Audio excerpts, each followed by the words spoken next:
Hello दोस्तों, मेरा नाम कीर्ति है। आज मेरा यूपीपीसीएस 2023 का इंटरव्यू था।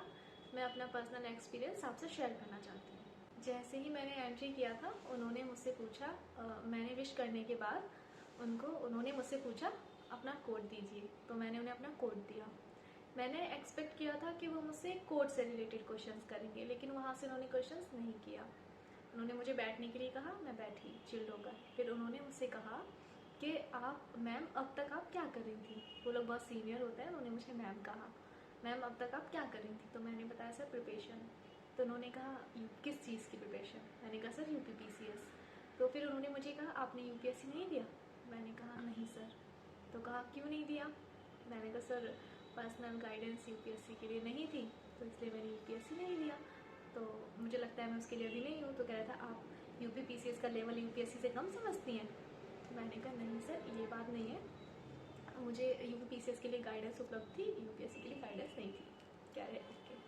फिर उन्होंने मुझसे पूछा कि आपके रोल मॉडल कौन है, महिला में आपकी रोल मॉडल कौन है।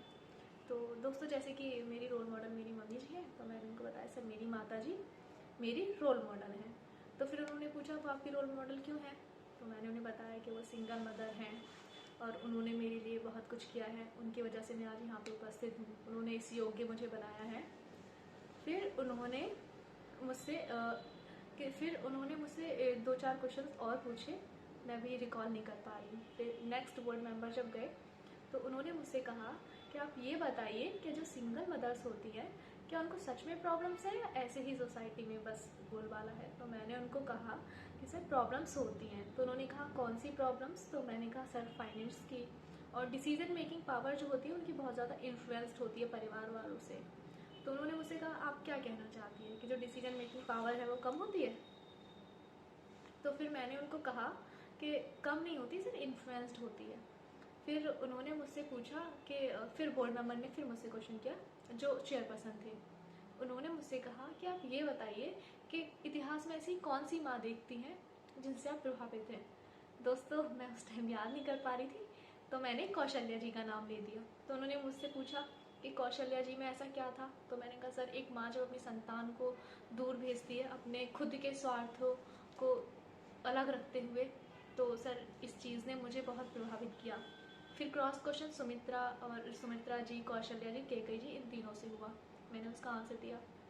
फिर उन्होंने पूछा कि आप रामायण की बात ले ही आई हैं, तो ये बताइए कि रामायण में सबसे ज़्यादा त्याग किसने किया। तो मैंने कहा सर प्रभु श्री राम ने। तो उन्होंने कहा भरत ने नहीं किया। तो मैंने भरत का बताया कि हाँ भरत ने भी किया था, और वो सन्यासी की ज़िंदगी उन्होंने जी थी। उसके बाद नेक्स्ट बोर्ड मेंबर ने फिर मुझसे क्वेश्चन किया। उन्होंने मुझसे क्वेश्चन किया कि सिंगल पेरेंट्स को लेकर। फिर उन्होंने मुझसे क्वेश्चन किया। फिर उन्होंने कहा कि आप ये बताइए कि जो डाइवोर्स रेट है वो बढ़ रहे हैं कम हो रहे हैं। तो मैंने कहा सर इंडिया में तो बढ़ रहे हैं। तो कह रहे नहीं, उत्तर प्रदेश के संदर्भ में बताइए। तो मैंने कहा हाँ सर बढ़ रहे हैं। फिर उन्होंने मुझसे उसका रीज़न पूछा कि डाइवोर्स केसेस क्यों बढ़ रहे हैं। तो जो भी रीजंस थे वो मैंने उनको बताया कि शिक्षित हो रही है महिलाएं आर्थिक सशक्तिकरण की वजह से। फिर उन्होंने मुझसे पूछा, फिर वो विवाह पर आ गए कि क्या विवाह की जो प्रथा है वो ख़त्म होने को है। तो मैंने उन्हें कहा कि सर विवाह जो है बहुत ट्रेडिशनल है और जुड़ा हुआ है हमारी संस्कृति से, तो विवाह प्रथा ख़त्म होने को लेकर नहीं है। फिर इस तरह का एक केस स्टडी उन्होंने मुझसे पूछी थी, जो मुझे भी याद नहीं आ रही है। फिर उन्होंने मुझसे पूछा डॉरी को लेकर कि अगर आपकी शादी हो जाती है, कि आज तक आपने ऐसा कोई केस नहीं देखा जहाँ डॉरी दी गई हो, आपके आसपास भी देते होंगे। तो मैंने कहा सर मेरी मासी जी का था कि उनकी शादी हो रही थी, तो डॉरी का जब दे रहे थे तो मैंने परसुएट किया था और लोगों को मनाया था। फिर उन्होंने मुझसे पूछा, मान लीजिए आपकी शादी होती है और वो ससुराल वाले बहुत ज़्यादा डॉरीज मांग रहे हैं, तो आप क्या कहेंगी। तो मैंने कहा सर इतनी योग्य बहू होने के बाद भी उन्हें डॉरी नहीं मांगनी चाहिए। तो फिर उन्होंने मुझसे कहा कि मान लीजिए कि वो फिर भी मांग रहे हैं। तो मैंने कहा सर मैं परसुएट करूँगी, समझाऊंगी फैमिली को। तो फिर बोर्ड मेंबर के पास वापस उन्होंने मुझसे क्रॉस क्वेश्चन किया कि मान लीजिए फैमिली मान ही नहीं रही है। तो मैंने कहा सर मैं जो मेरे होने वाले हस्बैंड हैं मैं उनको समझाऊंगी। तो उन्होंने मुझसे कहा वो भी नहीं मान रहे, तब आप क्या करेंगी। तो मैंने कहा तो सर तो मैं शादी नहीं करूँगी। इस बात से वो बहुत प्रभावित हुए। फिर नेक्स्ट बोर्ड मेंबर ने मुझसे एजुकेशन पूछा। मैंने उनको बोला सिविल इंजीनियरिंग की है। तो उन्होंने पूछा इतिहास में कौन सी इमारतों से आप बहुत ज़्यादा प्रभावित हैं। इतिहास की बतानी है, एकदम एंशिएंट टाइम की। तो मैंने चोल काल के टेम्पल्स बताए और एक दो टेम्पल्स मैंने और बताए थे, मैं अभी याद नहीं कर पा रही हूँ। फिर उन्होंने पूछा इतिहास में कहाँ देखती हैं आप सबसे ज़्यादा, कि सब कहते हैं कि हमारे यहाँ से सभ्यता का विकास हुआ, सभ्यता इंडिया वाले कहते हैं कि सभ्यता का विकास हमारे यहाँ से हुआ है, तो आप बताइए। तो मैंने कहा सर हड़प्पा सभ्यता।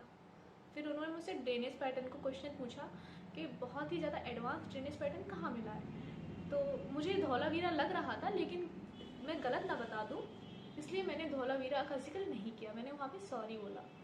फिर उन्होंने मुझसे कुछ और क्वेश्चन किए। हाँ, फिर उन्होंने मुझसे केस स्टडी पूछी कि मान लीजिए आप हैं, आपके पति हैं और आपके दो बच्चे हैं, एक लड़का 11th में पढ़ता है, लड़की 12th में पढ़ती है। रूटीन क्या होगा और आप कैसे उन्हें संस्कार देंगी। तो मैंने संस्कार कैसे दिए जाते हैं वो थोड़ा सा उनको बताया। उसके बाद उन्होंने मुझसे एक केस स्टडी पूछी थी कि एसडीएम, मान लीजिए आपको एसडीएम बना दिया जाता है, तब आप क्या करेंगी। दोस्तों मुझे वो केस स्टडी बिल्कुल याद नहीं आ रही है। उसके बाद नेक्स्ट बोर्ड मेंबर ने मुझसे पूछा आपकी हॉबी क्या है। मैंने कहा डिवोशनल सिंगिंग मेरी हॉबी है। फिर उन्होंने मुझसे डिवोशनल सिंगिंग से तो कुछ नहीं पूछा, हाँ फिर उन्होंने भी मुझसे क्वेश्चन सोसाइटी को लेकर ही किए थे, 2-3 क्वेश्चंस किए थे।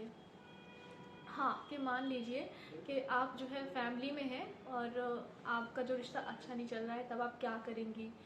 तो एक क्वेश्चन जो पूछा था डाइवर्स को लेकर ही पूछा था उन्होंने कहा था कि मान लीजिए आपके रिश्ते अच्छे नहीं चल रहे हैं तो क्या करना चाहिए। तो मैंने कहा समर्पण रिश्ते में होना चाहिए, अंडरस्टैंडिंग होनी चाहिए, कोऑपरेशन होना चाहिए। तो उन्होंने कहा कि ये सारी चीज़ें महिलाएं ही करें, किसको करना चाहिए। तो मैंने कहा दोनों को करना चाहिए, मतलब कुछ इस तरह से था, मैं कंफर्म नहीं बता पा रही हूँ।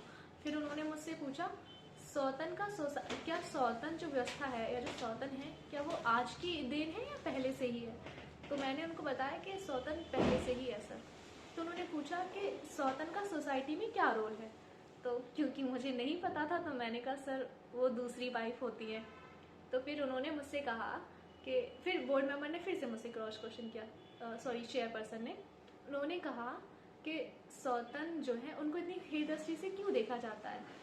तो मैंने कहा सर क्योंकि जो सौतन है वो लीगली एक्सेप्टेड नहीं है। हिंदू विवाह अधिनियम तो 1956 के तहत जो पहली पत्नी होती है उनको वैधानिक दर्जा प्राप्त है और उनको सोसाइटी एक्सेप्ट करती है। सोसाइटी में जो भी इलीगल होता है सोसाइटी उसे एक्सेप्ट नहीं करती है।